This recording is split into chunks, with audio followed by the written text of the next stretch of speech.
A gente tem conversado bastante nos últimos dias sobre as leis de Newton. Então a gente conversou por que as leis de Newton ainda são estudadas hoje em dia, e depois a gente começou a falar diretamente sobre as leis de Newton. A gente viu a primeira lei de Newton, que é a lei da inércia, e eu expliquei para vocês, para ela, não é uma lei óbvia, como muita gente pensa, e que ela é muito importante para o conjunto. Não é à toa que ela é a primeira. Ela basicamente determina para a gente aonde a gente pode usar as leis de Newton. A segunda lei de Newton, que foi o que eu expliquei no último vídeo, a gente viu um pouco que ela define para a gente o que é uma força e qual que é o efeito de uma força. Que uma força causa aceleração. E agora, hoje, eu quero falar um pouco sobre a terceira e a última lei de Newton, que com isso a gente vai ter um framework que vai determinar como toda força funciona no universo clássico. Todas as forças vão seguir esse framework das três leis de Newton. Então hoje eu quero falar com vocês da terceira lei de Newton, que é a lei da ação e reação, que é como ela é chamada. Eu, pessoalmente, como eu também não gosto muito do nome da segunda lei de Newton, né, que eles falam que é a lei fundamental da dinâmica, acho que é um nome muito pomposo, eu acho que o nome ação e reação não passa exatamente o que a gente quer dizer. Porque o que Newton quer dizer é que para toda ação existirá uma reação de mesma intensidade contrária.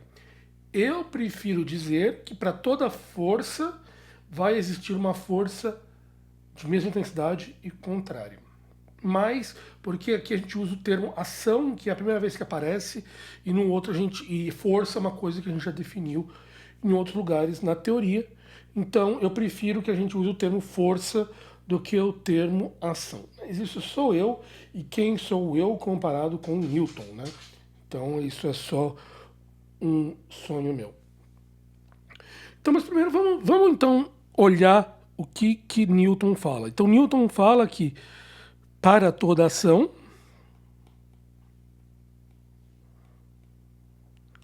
eu vou botar entre parênteses força aqui, existe uma reação, que eu vou colocar aqui força também,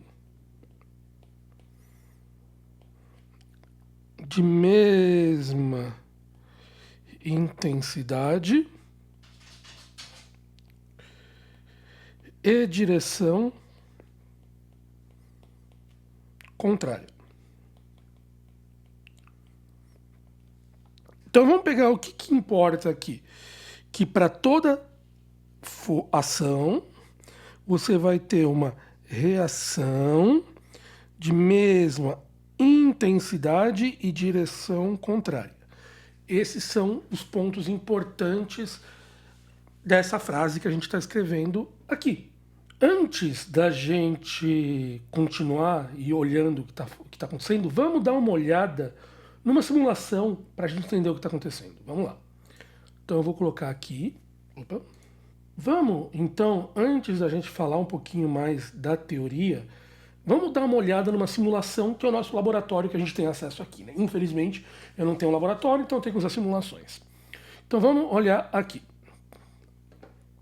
Aqui eu tenho uma bola que vai estar vindo nessa direção e uma outra bola, vamos zero aqui.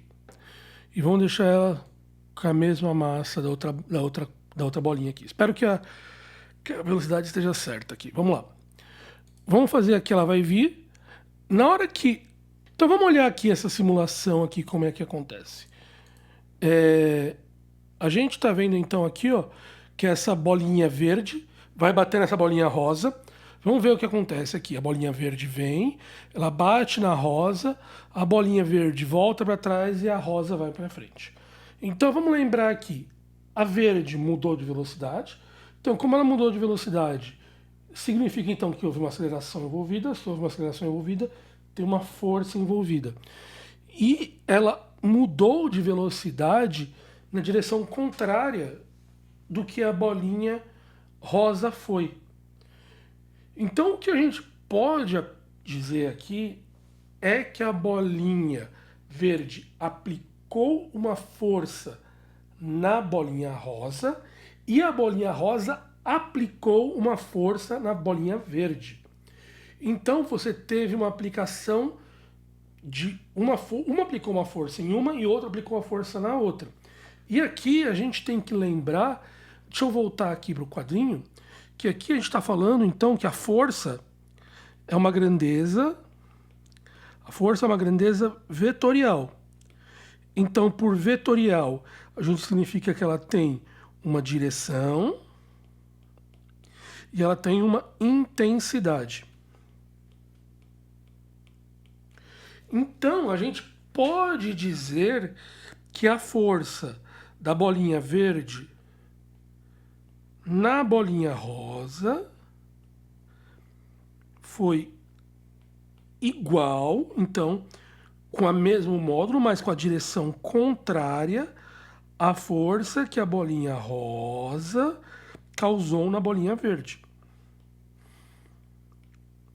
Então, significa, o que Newton mostra aqui pra gente é que toda força que a gente aplica no universo, ela aparece em duplas. Obviamente, num lugar que acontece, que é um referencial inercial, onde a gente pode aplicar as leis de Newton. Ela sempre aparece em duplas. Você sempre tem uma força e uma força contrária de mesma intensidade. Um erro bastante comum que eu vejo as pessoas cometerem é achar que as duas forças são aplicadas no mesmo corpo. Então, deixa eu tentar explicar aqui para vocês. Quero dizer, então, vamos fazer de novo aqui essas bolinhas que a gente acabou de ver. Opa, deixa eu trocar aqui a cor, que não trocou a cor. Então, essas duas bolinhas vão estar vindo, essa aqui para cá e essa aqui parada, até que elas colidem aqui. Na hora que elas colidem, então, a bolinha branca vai causar uma força na bola verde e a bola verde vai causar uma força na bola branca. A força acontece cada uma em um corpo. Se as duas acontecessem no mesmo corpo, nada ia se movimentar. Então, as forças ocorrem nos corpos diferentes. Então, aqui você vai ter a força da verde na branca. E aqui você vai ter a força da branca na verde. Então elas ocorrem em corpos diferentes. Então, da mesma maneira, se você for ver, por exemplo, aqui vamos imaginar que você tem um planeta aqui e você tem o Sol aqui. Então esse planeta aqui é a Terra e aqui você tem o Sol. Gravitacionalmente, o Sol vai puxar a Terra e a Terra vai puxar o Sol, com a mesma intensidade e direções contrárias, cada uma agindo num corpo diferente. Então, é isso que é importante a gente entender. As leis de Newton, então, nos dizem o quê? Que existe, então, toda força sempre vai aparecer em duplas. Uma num corpo e outra no outro. Então, se você dá um soco em alguém, a cara dessa pessoa vai aplicar uma força na tua mão. E até por isso que lutadores de boxe usam uma luva. Porque eles estão recebendo a força na mão e eles poderiam quebrar as mãos se eles não tivessem uma luva. E a mesma coisa acontece da Terra com o Sol, da Terra com a gente, da gente com o Sol, da gente sentado numa cadeira. Cada um vai ter uma força que sempre vai ser em dupla. Sempre vai ter, então, uma ação e uma reação. E isso é muito importante para a gente entender, porque isso implica que toda lei física clássica, você sempre vai ter que lembrar que a força vai causar uma força contrária, que é a reação. Então, com isso, a gente pega e constrói, então, esse arcabouço teórico que o Newton utilizou para descrever as leis de Newton. E ali ele utilizou isso para descrever movimentos de carros, ou cavalos na época, de molas, de planetas. Tudo isso vai se encaixar respeitando essas 3 leis que a gente falou. E eu quero tentar agora juntar no próximo vídeo e falar um pouco sobre as 3 leis e o que a gente, coisas que podem parecer estranhas ou que podem acontecer e que quebram ou seriam situações onde as 3 leis podem parecer um pouco diferentes. É o que eu vou falar no próximo vídeo, tá bom? Então ficamos por aqui, ó, aquele beijo, até mais, tchau!